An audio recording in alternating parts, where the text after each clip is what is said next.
어머니의 제사가 끝난 밤이었다. 박민호는 어머니가 10년 동안 머리맡에 두셨던 낡은 카세트 녹음기를 발견했다. 치매에 걸리신 어머니가 왜 이 구식 녹음기를 그토록 소중히 품고 계셨는지 그는 알 수 없었다. 재생 버튼을 누르는 순간 거실에는 정적이 흘렀다.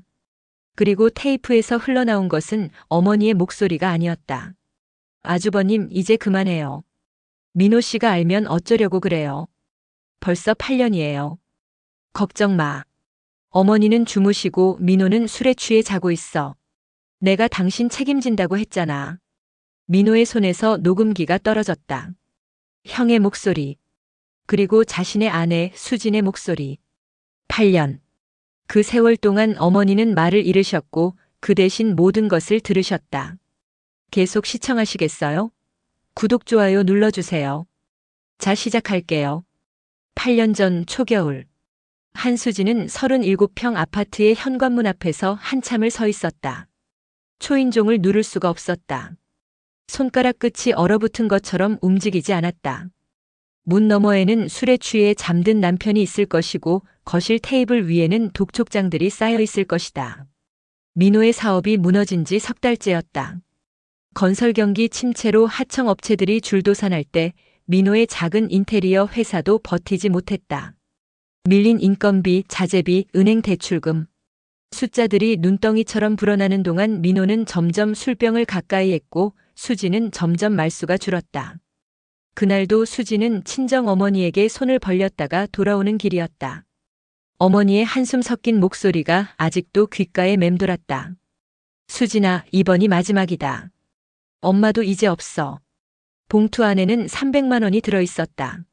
밀린 관리비와 공과금 그리고 딱 한 달치 생활비. 그 다음 달은 생각하지 않기로 했다. 생각하면 다리에 힘이 풀릴 것 같았다. 현관 비밀번호를 누르려는 순간 휴대폰이 울렸다. 재수 씨, 나 진호 형님이야. 시아버지 산소에서 처음 만난 이후로 이 사람에게서 직접 전화가 온 적은 없었다. 시댁에서도 잘 마주치지 않아 명절에서야 형식적으로나마 인사를 나누고 제사 때 술잔을 건네받는 것이 전부였던 관계. 민호한테 들었어. 요즘 많이 힘들다며. 수지는 대답하지 못했다. 목구멍이 막힌 것처럼 숨만 가빠졌다. 내일 시간 돼? 점심이나 같이 하자. 도울 수 있는 게 있는지 얘기 좀 해보게. 다음 날 정오, 약속 장소는 청담동의 한 고급 일식집이었다. 수지는 문을 열고 들어서며 자신의 낡은 코트깃을 여몄다. 올해 들어 새 옷이라곤 한 벌도 사지 못했다는 사실이 갑자기 부끄러워졌다. 박진호는 창가 쪽 룸에 먼저 와 있었다. 49, 대기업 건설사 상무. 민호가 늘 형님은 어릴 때부터 달랐어라며 부러워하던 그 형. 단정하게 빗어넘긴 은빛 섞인 머리카락에 잘 다림질된 남색 셔츠, 그리고 손목에는 묵직한 시계. 같은 부모에게서 태어났다고는 믿기 어려울 만큼 다른 삶을 사는 사람. 진호가 자리에서 일어나 수진을 맞았다. 많이 힘들었지? 얼굴이 많이 상했네. 그 한마디에 수진의 눈시울이 붉어졌다. 석 달 동안 누구도 해주지 않았던 말이었다. 민호는 술에 취해 잠만 잤고 친정어머니는 한숨만 내쉬었고 시어머니는 치매 초기 진단을 받아 자신의 아들이 망했다는 것조차 제대로 인지하지 못했다. 힘드냐고 단 한 번만이라도 물어봐주는 사람이 필요했다. 괜찮아요, 아주버님, 저야 뭐. 괜찮지 않으니까 내가 부른 거야. 진호가 서류 봉투 하나를 테이블 위에 올려놓았다. 일단 급한 불부터 끄자. 여기 5천이야. 밀린 것들 먼저 정리하고 민호 다시 일어설 수 있게 해줘. 수진의 손이 떨렸다. 5천만 원. 지금 자신에게는 상상도 할 수 없는 금액이었다. 아주버님, 이건 저희가 어떻게 갚을 생각하지 마. 가족인데. 그 단어가 수진의 가슴에 깊이 박혔다. 친정에서조차 외면당하는 느낌이었던 지난 석 달. 남편의 형이라는 사람이 아무런 조건 없이 손을 내밀었다. 수진은 고개를 숙였다. 눈물이 테이블 위로 떨어졌다. 그날 이후 진호의 연락은 계속되었다. 처음에는 민호의 사업 정리를 돕는다는 명목이었다. 채권자들과의 협상, 법률 자문 연결과 재취업 알선. 진호는 자신의 인맥을 총동원해 동생 부부를 도왔다. 수지는 감사했다. 진심으로 감사했다. 그런데 어느 순간부터 진호의 전화는 민호가 아닌 수진에게 직접 오기 시작했다. 재수 씨, 오늘 점심 뭐 먹었어? 재수 씨, 요즘 잠은 좀 자? 재수 씨, 힘들면 언제든 연락해. 내가 들어줄게. 민호에게는 말하지 않았다. 말할 필요가 없다고 생각했다. 아주버님이 자신을 걱정해 주시는 것뿐이라고 그렇게 스스로를 납득시켰다. 석 달 후 민호가 진호의 주선으로 한 건설회사에 재취업이 확정되던 날, 진호가 수진을 불러냈다. 축하한다고 직접 말해주고 싶었어. 장소는 강남의 한 호텔 라운지였다. 진호는 샴페인을 주문했고 수진은 얼떨결에 잔을 받아들었다. 고마워요, 아주버님. 정말. 아주버님 아니었으면 저희 어떻게 됐을지. 고맙긴. 내가 하고 싶어서 한 건데. 진호의 눈이 수진을 바라보았다. 그 시선에 담긴 것이 무엇인지 수진은 알아차리지 못한 척했다. 아니, 알아차리고 싶지 않았다. 민호는 복받은 거야. 수진 씨 같은 사람 만나서. 그 말에 수진은 아무 대답도 하지 못했다. 경계가 무너진 것은 그로부터 2달 후였다. 민호의 새 직장은 지방 현장이 많았다. 한 달의 절반은 출장이었고 집에 돌아오는 날에도 피곤해 지쳐 쓰러지듯 잠들었다.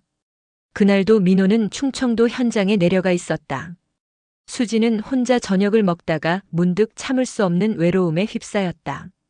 사업이 망하기 전에도 민호와의 관계는 오래전부터 차가워져 있었다. 아이가 없었다. 결혼 10년 동안 시도했지만 끝내 생기지 않았다. 그 사이 민호는 일에 파묻혔고 수지는 텅 빈 집에 홀로 남겨졌다. 휴대폰에 진호의 번호가 떠올랐다. 수지는 한참을 망설이다가 결국 전화를 걸었다. 아주버님, 지금 뭐 하세요? 집에 있어. 영숙이는 친정 갔고. 왜 무슨 일 있어? 아니요. 그냥요. 그냥은 무슨. 목소리가 그런데. 나 지금 갈까? 수지는 대답하지 않았다. 대답하지 않는 것이 대답이었다. 30분 후 현관벨이 울렸다. 수지는 문을 열었고 진호가 서 있었다. 손에는 와인 한 병이 들려 있었다. 두 사람은 거실 소파에 나란히 앉았다. 와인잔이 비워지고 다시 채워지고 또 비워졌다. 외로웠지. 진호가 말했다. 질문이 아니라 확인이었다. 수지는 고개를 끄덕였다. 눈물이 볼을 타고 흘러내렸다. 나도 외로워. 진호의 손이 수진의 뺨에 닿아 눈물을 닦아주었다. 수지는 그 손을 뿌리치지 않았다. 그날 밤 두 사람은 선을 넘었다. 다음 날 아침 수지는 진호가 떠난 빈자리를 바라보며 한참을 누워 있었다. 후회해야 했다. 죄책감에 시달려야 했다. 그런데 이상하게도 가슴 한구석이 따뜻했다. 오랫동안 잊고 있었던 감정. 누군가에게 원해지고 필요해지는 느낌. 휴대폰에 메시지가 도착했다. 어젯밤 일 후회하지 마. 나는 안 해. 수지는 한참을 그 메시지를 바라보다가 답장을 보냈다. 저도요. 그것이 시작이었다. 8년이라는 세월의 시작. 8년 후. 추석 연휴 시어머니의 생신 겸 가족 모임이 본가에서 열렸다. 팔순을 바라보는 시어머니는 3년 전 치매 진단을 받았다. 지금은 가족의 얼굴도 알아보지 못하고 하루 종일 방에 누워 천장만 바라보았다. 간병인이 상주했고 가족들은 명절 때만 모여 형식적으로 어머니께 인사를 드렸다. 거실에는 진호 부부, 민호 부부, 그리고 진호의 딸 부부까지 모두 모여 있었다. 수지는 부엌에서 전을 부치며 거실 쪽을 훔쳐보았다. 진호는 소파에 앉아 민호와 술잔을 기울이고 있었다. 진호의 표정은 의심스러울 정도로 자연스러웠다. 형님, 요즘 건강은 좀 어때요? 민호가 형의 술잔을 채워주었다. 뭐 그럭저럭이지. 나이가 나이인데. 그래도 형님은 자기 관리 철저하시잖아요. 저처럼 안 하시고. 민호가 웃었다. 순수하고 믿음 가득한 웃음. 수지는 그 웃음을 볼 때마다 가슴이 서늘해졌다. 8년 동안 단 한 번도 의심하지 않는 남편. 형을 존경하고 아내를 믿는 남자. 옳게 전 다 됐으면 이리 좀 와봐요. 신우이 영숙의 목소리였다. 영숙은 마당이 내려다 보이는 창가에 서 있었다. 수진보다 5살 위. 결혼 30년 차. 진호의 아내. 오랜만이네요. 서방님 따라다니느라 바쁘시죠? 수진은 애써 웃었다. 네, 언니. 민호 씨가 요즘 현장이 많아서요. 그래요? 근데 우리 서방은 요즘 왜 이리 바쁜지 모르겠어요. 영숙의 눈이 수진을 스쳤다. 찰나였지만 수진은 그 시선에서 무언가를 읽었다. 의심? 확신? 알 수 없었다. 무슨 말씀이세요, 형님? 아니, 그냥. 남자들이 나이 들면 다 그런가 봐요. 집보다 밖이 편한 모양이지. 영숙은 창밖을 바라보며 말을 이었다. 근데 이상하더라고요. 남편이 요즘 셔츠에서 이상한 향수 냄새가 나요. 내가 쓰는 건 아닌데. 수진의 심장이 얼어붙었다. 진호가 늘 쓰는 향수. 그리고 자신이 쓰는 향수. 둘이 만나면 섞일 수밖에 없는 냄새. 그런가요? 회사에서 여직원들이. 그렇겠죠. 뭐. 영숙은 더 이상 말하지 않았다. 하지만 그 침묵이 수진에게는 더 무거웠다. 저녁 식사가 끝나고 남자들은 거실에서 술판을 벌였다. 민호가 화장실에 가고 진호의 딸 부부가 아이를 재우러 2층으로 올라간 틈. 진호가 부엌으로 들어왔다. 수진은 설거지를 하고 있었다. 등 뒤로 인기척이 느껴졌다. 뭐해? 진호의 목소리가 낮게 울렸다. 설거지요. 보면 몰라요? 영숙이가 뭐라고 안 그래? 수진의 손이 멈췄다. 냄새 얘기하시던데요, 향수. 그래? 조심해야겠네.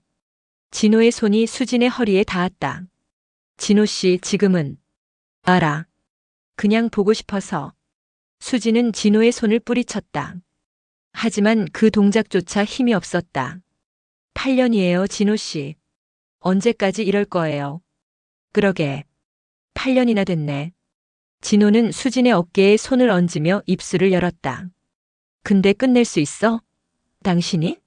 수진은 대답하지 못했다. 끝낼 수 없었다. 8년이라는 시간이 너무 깊이 파고들었다. 죄책감도 두려움도 모든 것이 무뎌졌다. 남은 것은 습관처럼 이어지는 만남과 끝을 알 수 없는 공허함뿐. 그 시각 시어머니의 방. 간병인이 잠시 자리를 비운 사이 어머니는 눈을 떴다. 치매가 깊어지면서 말을 잃은 지 오래였다. 하지만 귀는 아직 살아있었다. 세상이 안개에 휩싸인 것처럼 흐릿해도 소리만은 또렷하게 들렸다. 방문 바로 밖, 부엌에서 나는 대화. 큰아들의 목소리. 그리고 둘째 며느리의 목소리. 8년이에요, 진호 씨. 끝낼 수 있어? 당신이? 어머니의 손이 떨렸다. 머리맡에는 낡은 카세트 녹음기가 놓여 있었다. 손자가 어릴 때 선물한 것. 예전에는 여기에 동요를 녹음해 들려주곤 했다. 지금은 다른 소리가 녹음되고 있었다. 어머니의 눈에서 눈물이 흘러내렸다. 말을 할 수 없었다. 움직일 수도 없었다. 오직 듣고 기억하고 녹음할 수 있을 뿐. 8년. 그 세월 동안 어머니는 모든 것을 들었다. 아무도 몰랐다. 3년 전 설 연휴. 이영숙은 새벽 4시에 눈을 떴다. 옆자리는 비어 있었다. 이불은 차갑게 식어 있었고 베개에는 움푹 팬 자국만 남아 있었다. 또였다. 영숙은 침대에서 일어나 창가로 걸어갔다. 마당에 진호의 차가 없었다. 어젯밤 본가에서 술을 마시다 늦어서 그냥 거기서 자겠다고 했다. 민호도 함께라고 했다. 하지만 영숙은 알고 있었다. 민호는 어제 저녁 9시에 먼저 집에 갔다. 현장 출근이 이르다며. 그렇다면 진호는 누구와 본가에 남은 것인가? 영숙은 휴대폰을 들었다가 내려놓았다. 전화해서 뭘 묻겠다는 건지. 어디 있냐고? 누구랑 있냐고? 30년을 함께 산 남편이었다. 딸을 낳고 손자를 보고 함께 늙어가는 줄 알았다. 그런데 언제부터인가 남편의 눈이 자신을 향하지 않았다. 같은 방에 있어도 마음은 다른 곳에 가 있는 사람. 영숙은 그 시선이 어디를 향하는지 알고 있었다. 알고 있었지만 모른 척했다. 설날 아침 본가는 분주했다. 영숙이 도착했을 때 수지는 이미 부엌에서 떡국을 끓이고 있었다. 앞치마를 두르고 국자를 저으며 능숙하게 움직이는 모습이 벌써 새벽부터 와 있었던 모양이었다. 어머, 형님 오셨어요? 차 조심하셨어요? 수진이 환하게 웃었다. 영숙은 그 웃음을 받아주며 부엌으로 들어섰다. 옆에 서서 함께 음식을 준비하는 동안 영숙의 눈은 수진의 목덜미에 머물렀다. 귀 뒤에 살짝 보이는 붉은 자국. 키스 마크인지 긁힌 자국인지 영숙은 판단하지 않았다. 판단하고 싶지 않았다.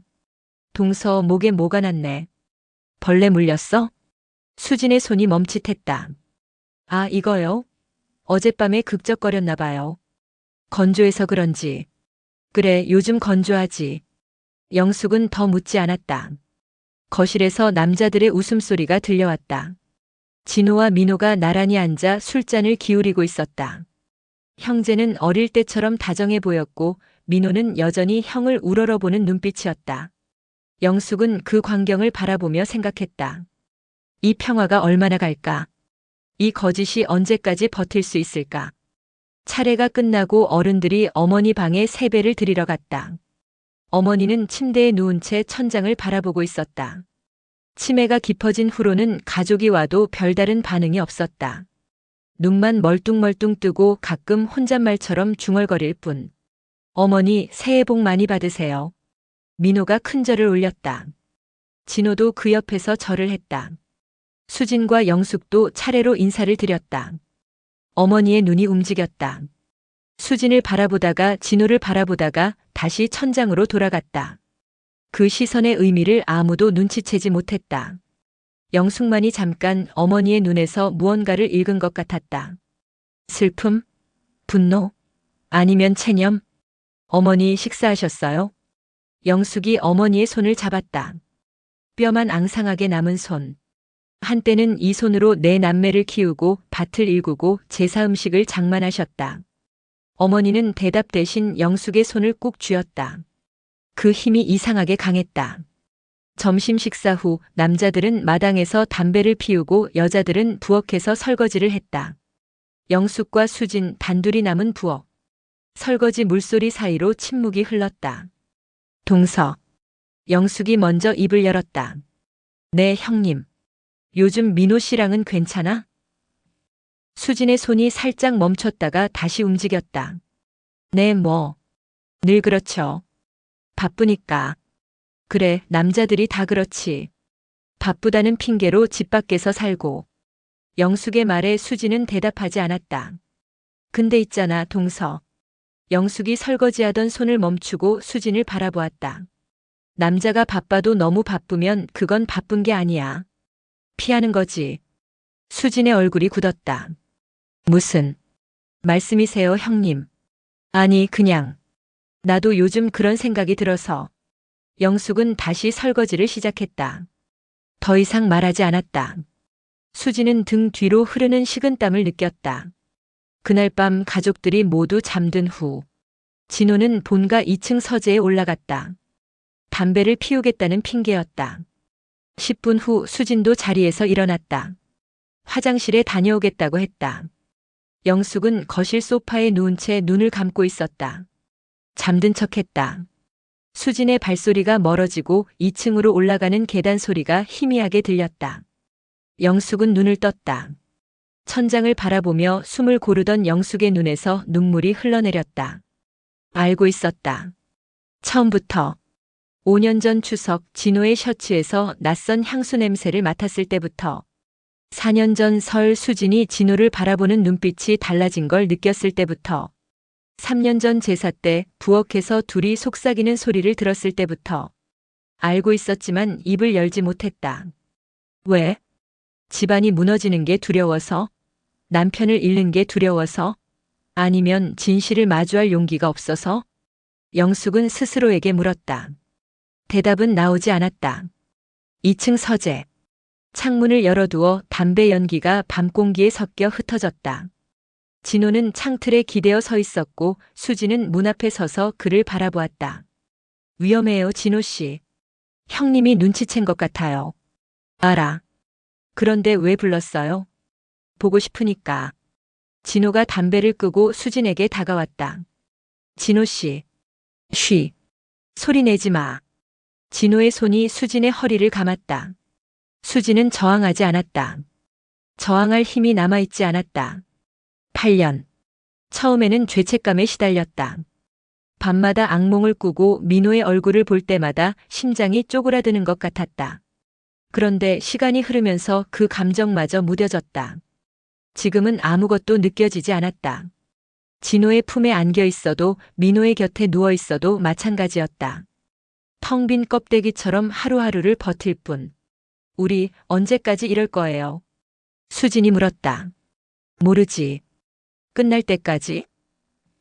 끝이 뭔데요? 글쎄. 들키거나 죽거나. 진호는 웃었다. 농담처럼 말했지만 그 말이 농담이 아니라는 걸 둘 다 알고 있었다. 같은 시각 1층 어머니의 방. 간병인은 새벽 교대를 위해 잠시 자리를 비운 상태였다. 어머니는 눈을 뜨고 있었다. 천장의 얼룩이 마치 사람 얼굴처럼 보였다. 아버지 얼굴 같기도 하고 먼저 간 큰아들 얼굴 같기도 했다. 2층에서 발소리가 들렸다. 웅성거리는 소리. 낮은 목소리들. 어머니는 그 소리를 들었다. 치매가 기억을 앗아갔지만 귀만은 또렷했다. 세상의 모든 것이 안개 속에 있어도 소리만은 선명하게 들렸다. 우리 언제까지 이럴 거예요? 끝날 때까지? 어머니의 손이 떨리며 머리맡에 녹음기를 더듬었다. 녹음 버튼은 이미 눌려 있었다. 다음 날 아침 가족들은 뿔뿔이 흩어졌다.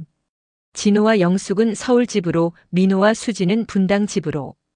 영숙은 조수석에 앉아 창밖을 바라보았다. 고속도로 양옆으로 벌판이 펼쳐지고 겨울 하늘은 잿빛으로 흐렸다.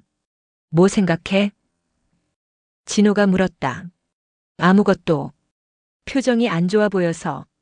그래요? 원래 이런 얼굴인데. 영숙은 시선을 거두지 않았다. 진호는 더 이상 묻지 않았다. 차 안에 침묵이 흘렀다. 라디오에서 트로트 노래가 흘러나왔지만 아무도 듣고 있지 않았다. 영숙은 생각했다. 이 남자와 30년을 살았다. 청춘을 바치고 딸을 낳고 시부모를 모시고. 그 세월이 무엇이었나? 사랑이었나 의무였나 아니면 그저 습관이었나? 지금 이 순간 옆에 앉아있는 이 남자가 누구인지 모르겠다. 남편인가 아니면 낯선 사람인가? 분당으로 돌아가는 차 안. 민호가 운전하고 수지는 조수석에 앉아 있었다. 형님이 요즘 얼굴이 좋아 보이더라. 민호가 말했다. 그래요? 응. 운동이라도 하시나 봐. 60 넘어서 저 정도면 대단하지. 나도 형님처럼 자기 관리 좀 해야 하는데. 맨날 술만 마시고. 민호가 웃었다. 해맑은 웃음이었다. 수지는 창밖을 바라보았다. 눈물이 날 것 같았지만 울지 않았다.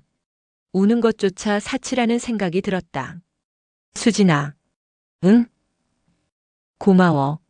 명절 때마다 고생하고. 뭘? 아니 진짜. 형수님도 그렇고 너도 그렇고. 우리 집안 며느리들 복 받은 거야. 민호의 손이 수진의 손을 잡았다. 따뜻하고 거친 손. 수진은 그 손을 마주 잡았다. 가슴이 찢어지는 것 같았다. 이 손을 잡을 자격이 나에게 있는가? 이 사람 곁에 있을 자격이. 민호 씨. 응? 수진은 입을 열었다가 다물었다. 말할 수 없었다. 8년이라는 시간이 목을 졸랐다. 왜? 할 말 있어? 아니. 그냥 나도 고마워요. 민호가 환하게 웃었다. 수진은 창밖으로 고개를 돌렸다. 흐릿한 풍경 위로 자신의 얼굴이 비쳤다. 낯선 여자의 얼굴이었다. 그날 밤 영숙은 잠들지 못했다. 진호는 서재에서 늦게까지 일을 한다며 나오지 않았다. 영숙은 침대에 누워 천장을 바라보았다. 30년. 결혼 전 진호는 다정한 남자였다. 데이트할 때마다 꽃을 사왔고 영숙의 말에 귀 기울였고 미래를 함께 그렸다. 언제부터 달라졌을까?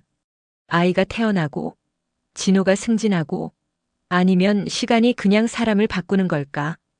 영숙은 베개 밑에서 사진 한 장을 꺼냈다. 결혼식 날 찍은 사진.